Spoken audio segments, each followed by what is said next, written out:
আজকে আলোচনা করব সোনালী কাবিনের ৯ নম্বর সনেট নিয়ে। এই ৯ নম্বর সনেট কাঠামোতে, বক্তব্যে, মিথ ব্যবহারে এবং ছন্দের যে যূথবদ্ধ যে সমন্বয়, এটা অসাধারণ একটা আকার ধারণ করেছে ভাবের গাম্ভীর্যতার কারণে, বিষয়বস্তুর কারণে।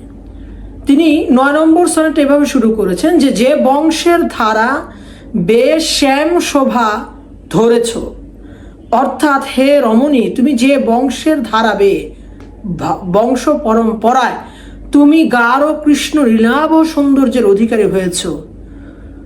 মনিনী, হে মনিনী, অর্থাৎ সূক্ষ্ম অনুভূতি সম্পন্ন প্রেয়সী, যে চরম আত্মমর্যাদার অধিকারী, সে একদা তারাই যেন গড়েছিল পুণ্ড্রের নগর।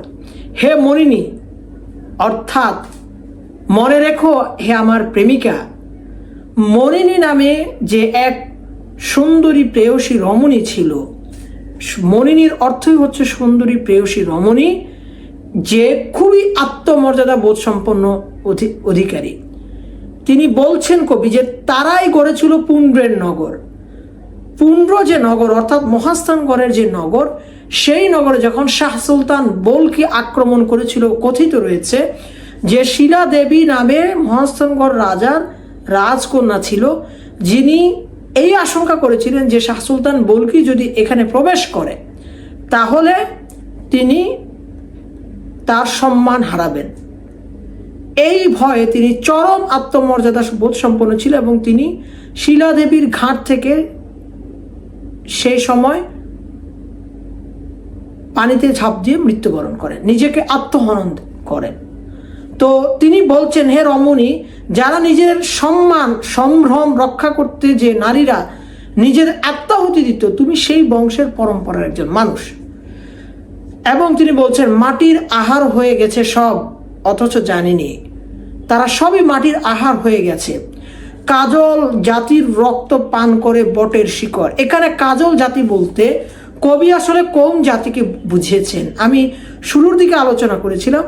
আসলে সোনালী কাবিনের প্রথম অংশের সনেটগুলোতে আসলে কৌম বংশ বলতে বোঝায় যে আদি বাংলা দ্রাবিড় জনগোষ্ঠীর একটি অংশ, যারা করতোয়ার এ পাশটায় বসবাস করত এবং তারা খ্রিস্টপূর্ব 500 অব্দ থেকে শুরু করে খ্রিস্টপূর্ব 300 অব্দ এবং তারও পরবর্তী সময় এই অঞ্চলে বসবাস করত। কিন্তু খ্রিস্টপূর্ব 300 অব্দে লোহার আবিষ্কার হয় এবং এই লোহার আবিষ্কার করার পরে করতোয়া নদী পার হয়ে বিভেদের বৈদিক আগুন নিয়ে আক্রমণ করে আর্যরা।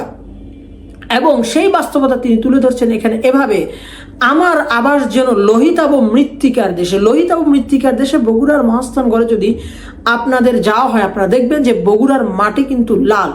সেই লোহিতাভ মৃত্তিকার দেশ, অর্থাৎ সেই বগুড়ার দেশ হচ্ছে তার আবাস। পূর্বপুরুষেরা ছিল পাট্টিকেরা পুরীর গৌরব। তিনি বলছেন যে পাট্টিকেরা পুরীর অর্থাৎ প্রাচীন সমতট অঞ্চল, যেটা কুমিল্লার ময়নামতি, অর্থাৎ কুমিল্লার ময়নামতির যে বিহার, যে বুদ্ধদের অর্থাৎ বৌদ্ধদের যে শাসন ব্যবস্থা, যে রাজ্য ছিল, সেই রাজ্যের পুরীর অর্থাৎ নগরের গৌরব তার পূর্বপুরুষেরা ছিল। রাক্ষসীরা গুল্মের ঢেউ সব কিছু গ্রাস করে এসে, রাক্ষসী গুল্মের ঢেউ সব কিছু গ্রাস করে এসে জিঝির চিৎকারে বাজে অমিতাভ গৌতমের স্তব।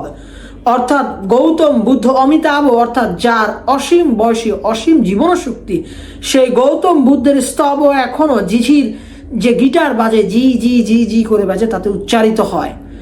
শুধু তাই নয়, কেন উচ্চারিত হয়? কারণ প্রাচীন ময়নাপতি এই গৌতম বুদ্ধদের অর্থাৎ বৌদ্ধদের আবাসভূমি ছিল। এই মহাস্থানগড় ছিল বৌদ্ধদের প্রাচীন আবাসভূমি। এবং তারপর তিনি বলছেন, অতীতে যাদের ভয় বিভেদের বৈদিক আগুন, যেহেতু আর্যরা বেদে বিশ্বাস করত, যুগবেদ, ঋগ্বেদ এবং যে বেদগুলো রয়েছে সেই বেদে বিশ্বাস করত, তিনি বলতেন যে যখনই আর্যরা আসে তখন সমাজে শ্রেণীবিন্যাস তৈরি হয়।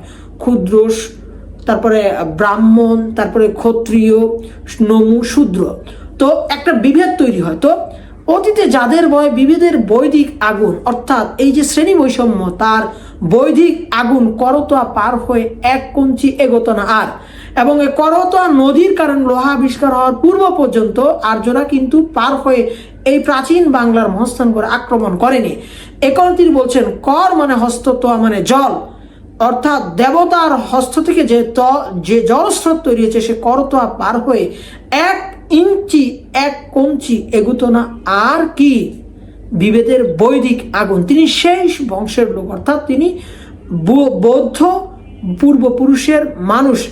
তাদের ঘরে ভিতে ধরেছে কি কৌটিল্যের গুণ। তিনি এখন হতাশা প্রকাশ করছেন, ক্ষোভ প্রকাশ করছেন যে সেই যারা বিবেককে কখনো আশ্রয় প্রশ্রয় দিত না, শ্রেণী বৈষম্যে যারা কখনো বিশ্বাস ছিল না, তিনি বলতে চাচ্ছেন তাদের ঘরে কৌটিল্য অর্থাৎ প্রাচীন যে চাণক্য, যার কূটনীতি অর্থাৎ খারাপ নীতি, খারাপ কূট কৌশলের মাধ্যমে পার্শ্ববর্তী প্রতিবেশীকে দুর্বল করা, রাজ্য দখল করা, ম্যাকিয়াভেলির চেয়েও যাকে হিংস্র ক্যারেক্টার বলা হয়ে থাকে, সেই কৌটিল্যের গুণ কি আমাদের এই বৌদ্ধ সমাজে প্রবেশ করেছে কিনা।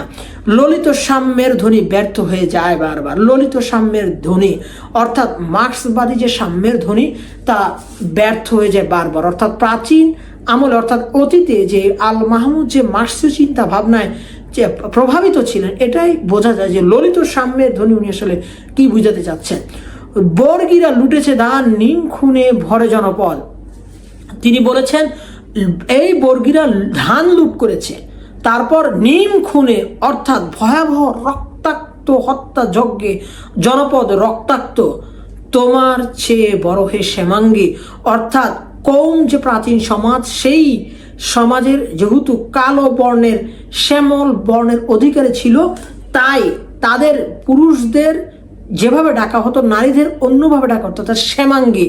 তোমার চেয়ে কৌম জাতির হে নারী সুন্দরী, আজকে সবচেয়ে বড় বিপদ শস্যের বিপদ।